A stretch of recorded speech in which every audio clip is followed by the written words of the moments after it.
माझ्यावर गुन्हे दाखल व्हायचे. त्यावेळेस मी पोलीस स्टेशनला 5-5 तास 2-2 दिवस मी संडास बाथरूमच्या बाहेर झोपलेली आहे.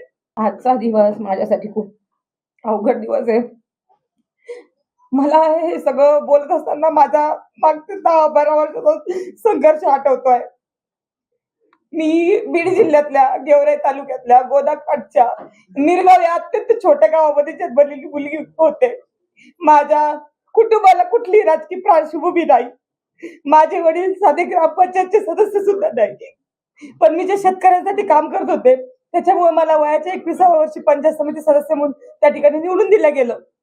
आणि मला शेतकऱ्यांच्या वेदना कळल्या, कारण की मी शेतकऱ्याच्या पोटची होते म्हणून.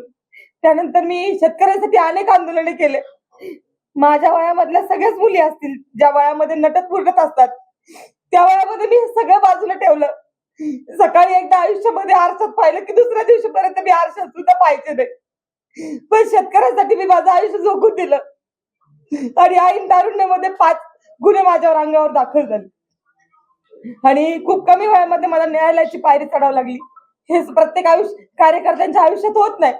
मी हे सगळं जगत असताना आणि संघर्ष करत असताना अनेक कार्यकर्ते पाहिलेत की ज्यांना मोठं होता येत नाही, पदापर्यंत जाता येत नाही, निवडणुकीच्या यंत्रणेमध्ये काम करता येत नाही. पण मी नेहमीच महिलांचा, शेतकऱ्यांचा, शेतमजुरांचा आवाज बुलंद करण्याचं काम केलं.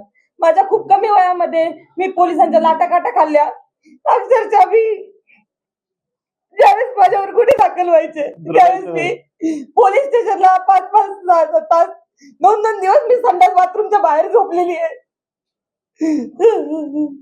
आणि अनेक वेळा न्यायालयामध्ये ज्यावेळेस आपण शेतकरी गुन्ह्यावर काम करतो तर त्यावेळेस ते वकिलाचे पैसे भरण्यासाठी, न्यायालयाचे पैसे भरण्यासाठी सुद्धा माझ्या खिशामध्ये पैसे नसायचे. पण अशा परिस्थितीमध्ये त्यांचा आवाज बुलंद केला. माझ्या गेवराई तालुक्यातल्या कार्यकर्त्यांनी कधी माझ्याकडून वडापावची सुद्धा अपेक्षा केली नाही. मी बिनलग्नाची मुलगी होते. राजकारण घाणेरडं असतं असं म्हणतात, पण माझ्या बापाने एवढं मोठं दगड काळीच करून एवढ्या राजकारणामध्ये मला घातलं. पण मी सुद्धा तशी वागले आणि संघर्ष करत राहते. पुढे छत्रपती संभाजीराजांच्या आशीर्वादानं मराठा क्रांती मोर्चामध्ये आम्ही काम करत असताना संभाजीराजांनी आम्हाला एकत्रित आणलं आणि त्या ठिकाणी आमचं लग्न झालं. लग्नानंतर सुद्धा एकही दिवस नवीन नवरी म्हणून मी राहिले नाही. मी दुसऱ्या दिवशी प्रभागाच्या बाहेर पडले, त्याच्या लोकांसाठी काम करायला लागले. पण हे सगळं करत असताना माझ्याकडून चुका होतात.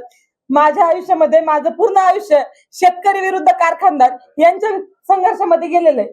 आणि आज इथं मी खेड्यातली मुलगी शहरात आल्यानंतर 360 डिग्री मध्ये माझं आयुष्य पूर्ण चेंज झालेलं आहे. माझा लढा मागचा शेतकऱ्यांसाठी होता, पण या पुणे शहरामध्ये आणि या शहरामध्ये शेतकरीच नाहीत. ते ही मुवमेंट सगळी लक्ष घेण्यामध्ये माझ्याकडून काही चुका घडल्या असतील. लग्नानंतर आम्ही 20-23 दिवसानंतर काश्मीरला गेलेलो होतो. तिथं हल्ला झाला. अनेक आमच्यासारखे कपल त्या ठिकाणी रूम मध्ये बसले असतील, पण आम्हाला ते वेदना झाल्या. आमच्या अंगात रक्त चळवळ होती, संघर्ष होता. आम्ही घरातून बाहेर पडलो. महाराष्ट्रातल्या लोकांना प्रयत्न केले, त्यांना बाहेर काढलं, अनेकांना धीर दिला. आम्ही 8 दिवस थांबलो. लाल चौकामध्ये त्या ठिकाणी आंदोलन केलं. महाराष्ट्राचे मुख्यमंत्री आदरणीय देवेंद्रजी फडणवीस यांना व्हिडिओ कॉल केला. आणि ज्यावेळेस तो हल्ला झाला त्यावेळेस तो माझा व्हिडिओ व्हायरल झालेला तुम्ही बघतात. तो हल्ला झाल्यानंतर 1 तासामध्ये मी दिलेली ती प्रतिक्रिया होती. त्याच्यानंतर 2-4 तासामध्ये आम्ही जखमींना भेटलो. त्यांना मी विचारलं की काय परिस्थिती झाली. त्यावेळेस त्यांनी मला सांगितलं. त्यावेळेस देशभरामध्ये काहीच वातावरण नव्हतं या विषयाच्या संदर्भामध्ये. त्यावेळेस मी ती क्लिप दिलेली होती, कारण की मला असं म्हणायचं होतं की दहशतवाद्यांना आपल्या देशामध्ये कुठेतरी हिंदू मुस्लिम करायचंय आणि आपल्या देशाची एक अखंडता ही मोडून काढायची आहे. आणि म्हणून मी त्या ठिकाणी तसं म्हटले. परंतु नंतर 3 तासानंतर वातावरण बदललं, प्रतिक्रिया यायला लागल्या जखमींच्या. आणि त्यावेळेस कळालं की खरंच त्यांना धर्म विचारून मारलं आलेलं होतं. परंतु वरच्या लेवलला पक्षाच्या मोठ्या मोठ्या घडामोडी घडत असतात, त्याचा विक्टीम मी झाले. आणि त्यानंतर तो व्हिडिओ एवढा पसरला की नंतर मी भूमिका सांगितली माझी की हो, पहलगामचा आणि काश्मीरचा हल्ला हा फक्त धर्म विचारूनच झालेला आहे. परंतु मी ज्या पॉवरफुली ती भूमिका मांडली, ती पॉवरफुली नंतर खाली जाऊ शकली नाही. कारण की मीडियाच्या माध्यमातून निगेटिव्ह गोष्टीला जेवढं पसरलं जातं तेवढं पॉझिटिव्ह गोष्टीला पडावा दिला जात नाही. आणि त्याचा विक्टीम मी झाले. आणि सोशल मीडियाच्या माध्यमातून त्याचा विक्टीम मी झाले. आणि त्याच्यामुळे ही सगळी घटना घडली. माझी भूमिका तिथपर्यंत पोहोचू शकली नाही. अनेकांना गैरसमज निर्माण झाले. महाराष्ट्रातील सर्व बातम्यांचे विश्वासार्ह व्यासपीठ. सकाळच्या सर्व सोशल मीडिया प्लॅटफॉर्मला लाईक, फॉलो आणि सबस्क्राईब करा. तसंच सर्व नोटिफिकेशनसाठी बेल आयकॉन प्रेस करायला विसरू नका.